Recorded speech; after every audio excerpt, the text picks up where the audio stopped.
Greg Bedard yesterday discussing something that we talked about briefly during the show on yesterday's program, that Kyle Duggar, other veterans, Ramondre Stevenson, may not be secure on this roster. It's something Tommy Curran told Afternoons a few weeks back. Surprise cut candidates, trade candidates.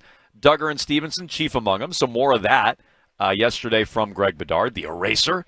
Craig Woodson getting more first-team reps over Kyle Duggar, who has been just horrendous against the pass for years. I've been talking about that for a long time.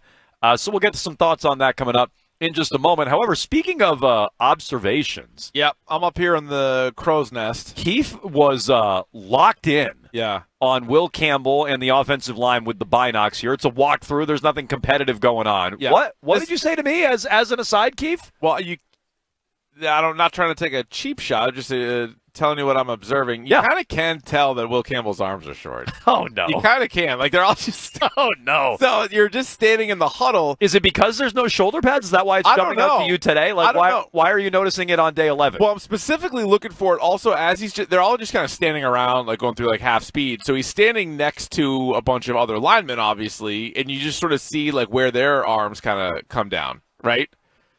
Like, I don't think Will Campbell could put his hands in his pocket. You were watching this earlier. I was asking if he was reaching his toes when he was stretching. I'm like, maybe it's possible Morgan Moses just has the longest wingspan of all time. Maybe that's possible. Or Jared Wilson. I don't know. But no, it is. All right, so these are things you're noticing. I'm noticing these now, yes. The arm length is like, quite for real. noticeable. Like, I'm not trying to be a silly goose about it. Like, there are... No, it looks short. Look, I think it's a good observation. Is he the guy out there? Yeah, okay. Nice. Wow. Give him a gander. Oh, wow. These are those good? What are these, prescription? Well, I hope so. Oh, Take a look over. See him breaking the huddle there? Yeah. When they're just all standing straight up and their arms are like down by their side. Oh, yeah. Boy, you got to deal with this fence a little bit more than I realized. The fence is tricky, yeah. Yeah, sure. We have a lot of obstacles here, but... Who's he working against? You got to overcome that. That's Swinson? He's working on Swinson, 43. Yeah, okay. No, I was wondering who 43 was. I'm pretty sure that's who that is. Yeah. So but am I crazy to see that's a college teammate? His arms are kind of noticeably smaller. That's my first foray into the binocs. I might need more of that. But look, I trust you on this. I trust they measured him at the combine, for God's sakes. They are. No, I know. I mean, they are. But, like, you wonder if you're like, all right, like... Certain other like they measure everything. They measure everything. And some of it stands out, some of it doesn't. You know, like if somebody told you Tyquan Thornton had the smallest wrist in NFL history, it's not something that you're really like looking for. No, that's true. But yeah, I guess this is a little bit of a different story. Is he the guy you want to see the most tomorrow at joint practices? Like, just see how Campbell? he holds up. He's high on my list. I don't know if he's number one. Honestly, after yesterday, Trevon Henderson might be one. That might be the guy I want. Interesting. I might want to see him more than anything. I mean, Drake May is always going to be at the top of every list. I think Campbell's a good one, though. I think Campbell and Wilson, honestly. I mean, you might have two rookies starting on the left side of your line, and we still think, as a consensus, it's their worst position group. Mm-hmm. So what do they look like against other guys? Because right now we've seen there's been days where K'Lavon Chasen and Keon White have gotten the better of them. So what does it look like when you bring in another team? And a team that was just in the NFC title game a year ago, too. So how do those guys hold up? Because my questions on Steph Diggs have pretty much been answered. Going into camp, he was number one. Yeah, me too. I mean, I wouldn't expect to see him in the game. Yeah. I guess joint practices, and look, if he plays, great. I don't need to see him in a preseason game necessarily. I don't know if those are reps I necessarily want him getting. I want him on the same page with Drake May, but that might be one where even I draw the line. And I'm usually pretty aggressive with that. He'll be out there at joint practices. Yeah. He's making plays at joint practices. That's probably enough. I kind of like all the rookies, to be honest. I'm with you on Henderson. Kyle Williams, can he flash against another team? Woodson, as we're talking about maybe the safety depth chart, and then the two offensive linemen. Like, I think all those guys, just to see what they look like against another team. Like, they've been thrown into a couple of weeks of practice, but you're just facing the same guys over and over and over again. So what does it look like tomorrow? I think all those guys will be good. So who's number one on that list at joint practices? Campbell should be high up there. I'd have Trevon Henderson high up there. As I said, I think Drake May would be high on everybody's list, given how the last couple of practices have gone. We talked about that a little bit earlier this hour. You can climb aboard, 617-779-7937, Jones and Keefe live at Patriots Training Camp. Day 11, light practice today. It's a walkthrough. We're brought to you by McFarland Energy. Circling back to what Bedard had to say there, Keefe, he thinks Duggar might be in jeopardy on the roster. Yeah, so like you and I kind of agree on Duggar. Not really the biggest fan, even going back to when he got drafted. He is a physical safety, but with so many teams throwing at tight ends and things like that, he can be a liability at times. However, why are you cutting him? He's trying to save money. Like, you have all the money. You have all the money in the world to spend. So I don't really know what the point would be. If he's going to be a depth player, is he going to be happy with that? You know, I'm not saying he's Rafi Devers, but like, if he's going to be a depth player, and Woodson's outplaying it, like, who do you like better? Let's rewind for a second. Who do you like better as a player, Peppers or Duggar? Peppers. Okay. So, and that's. But right now, I like Duggar more than Woodson. Well, and so it depends. But it depends on how you want to play defense, right? I mean, are Duggar and Peppers, is that a good safety combination? That feels like two guys who are very similar. Yeah. Two guys who are better coming forward than going back. Woodson's supposed to be more of a free safety, McCourty type, if you will, high end comp. Yeah. But he's supposed to be more that. So the fit defensively might be better with Woodson and Peppers, or Woodson and Duggar, because Peppers and Duggar play a similar game. So if Duggar is going to be phased out to a degree, is he the kind of guy who's going to buy in? Is he going to be happy with that? What can you get for him via trade? I wouldn't want to necessarily outright cut him. Well, that's what I'm saying. Lawyer Malloy style. Right. But if you can get something for him via trade, yeah, I understand that. And if you're playing Woodson and Peppers more and that's your safety combo going forward and there isn't a spot for Duggar, I don't mind trading him. I would feel worse about outright cutting him, and I'm not even a big fan of his game. Yeah, no, and neither am I, so it's weird for me to defend him, but it's also like this team doesn't have a lot of talent. We just went through all the exercises before about top 10 at each position, also receiving votes, all that stuff. They're not super talented.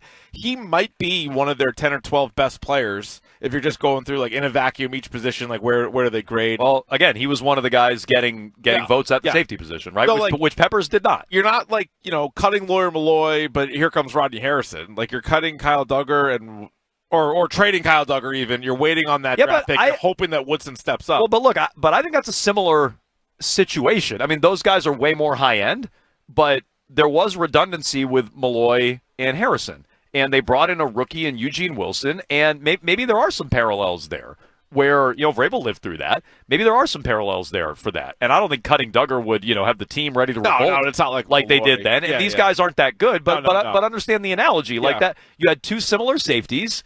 There wasn't room necessarily for both of them. You had an ascending rookie who could play more of a free safety, deep third of the field style, and so they decided to move on. Yeah.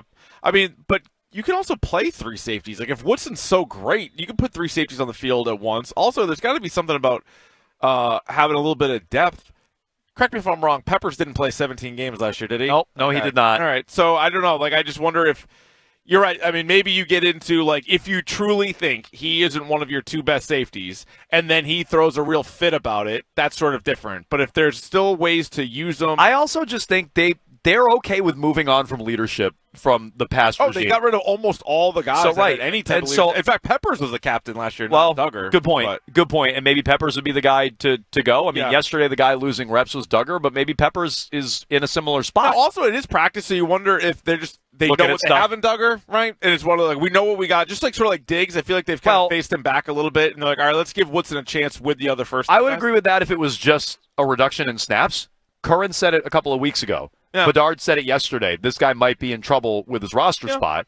And so, look, if it was purely financial, Keefe, I would hate it. Yeah, that makes no sense. They have the most cap space in the league. Now, if you think he's going to get scaled back, he's not going to be a full-time player for you, and you think you can get something worthwhile for him, well, then I understand that transaction. Yeah. You get a day 3 pick that maybe you can use at the trade deadline, or maybe you can use to get something in the offseason that it's valuable. Not that you're going to stand there and pick in the 5th round, but you pool a 5th rounder with a 2nd rounder as a sweetener to get a player you want in the offseason. I think there's value in that for a guy that you see losing snap share this year. But, yeah, that's being real bullish on the eraser there in round 4. Right, yeah, and so I don't know where Eugene Wilson was like the 36th pick. Yeah. That. This guy's a 4th round, day 3 pick. Yeah, that's why you almost wonder, even if you like him, do you sort of don't put all that pressure on him right away, and you sort of ease him in. You're he gets some snaps, but you still have the 2 starting safeties in front of him, and then by year 2 for Woodson, you can get rid of either one of those guys because you're like, all right, he's now replacing them, but you might not want to put it all on his plate in year 1. Who do you think's in more jeopardy? And I guess based on Bedard's answer, probably Duggar. But Curran lumped these two together before, and we can ask him about it when he joins us at 1 o'clock. Who do you think's in more jeopardy, Stevenson or Duggar? I think it's Ramondre. I think, and also if you look at it, they drafted a running back in the second round. They drafted a safety in the fourth round. So that tells me that they maybe prioritize the running back a little bit more, or they at least think Henderson's a better pro prospect than Woodson is, just strictly based on how the draft went. And also Henderson's flashing a little bit. And you have Gibson, who probably outplayed Stevenson a year ago. I know that's one of the things Curran brings up a lot with us, is that even 2 years ago, Ezekiel Elliott, believe it or not, probably had the better season than Ramondre did. Ramondre's really kind of living off of, what, Did you 3 years agree with that, by the way? Curran said that a lot. I'm not sure I agree with it, but it was close. It was close. I agree. I think, and Elliott was really good in the pass game that year, which is not something he did a ton in Dallas, but he caught a lot of passes that year. Mm-hmm. And so that might have been more just a way. It was probably close, and then he just broke the tie, and it kind of fits the story or whatever. That's fine. But he was very, very underwhelming last year and all the fumbles, and then he fumbles the ball again during their scrimmage on Friday. So depending on how much work he gets between tomorrow, Friday, and the preseason games, and if they feel like they could put more on Henderson and Gibson, and I'm not worried about the cap, obviously, and neither are you, but there is something about getting your bang for your buck. And Ramondre Stevenson's one of the higher paid running backs in the league. Well, and again, if he's not even going to be like your lead back, then like he might not be on the team. If Trevon Henderson looks like he looked yesterday, that's the first day he flashed for us. I saw Callahan tweet out he's arguably been their best offensive player in camp. I would disagree with that. That's his view on it. But who do you think has been the best offensive player then? That's a good question. I know. So, like, at first I was like, it's not Henderson, but then I was trying to think of who else it could be. But I wouldn't have felt strong. Before the second half of yesterday's practice, I never would have said – he wouldn't even been one of the first couple of names that came to my mind. Yeah, but maybe it speaks to how the offense hasn't been great. Fair. I mean, I don't know if my answer would be – I might have even said – and this Booty? is – yes. Booty's been consistent. That's awful. Yeah, so it might be Henderson. but that might have been my answer. Yeah. Is he's kind of the guy who's flashed every day, and that's an awful answer. Yeah. But that's probably an honest answer. No, if Henderson is going to be your explosive back and you know Gibson's reliable, and Stevenson, again, is not going to be happy getting scaled back, and he's part of the leadership from a year ago, and a guy who got fat and happy when he got his contract and checked out on the year and fumbled a million times, hasn't seemed to learn anything from it. I don't mind moving on from those guys via trade. Even if it's a day 3 pick, I don't mind. I'm not cutting them outright just to save Robert a few bucks to put into his helicopter or whatever. Well, I just wonder, because football trades are almost never player for player, right? It's always, or there's either surprise cuts or they get traded for like a late round pick the following year. So I'm not high on either one of these guys, but at the same time, you have a roster that might be the 25th most talented. I don't know how you improve by just like getting rid of those guys. It's almost like, keep them on the team, even if you reduce their role. You hope they're not too much of a pain in the ass. If they are, you got to cross that bridge. Having Ramondre is not bad, because just the way football is, Gibson or Henderson gets hurt week 1. You already traded Stevenson, and now you're like, where's Landon? It's true. Larison.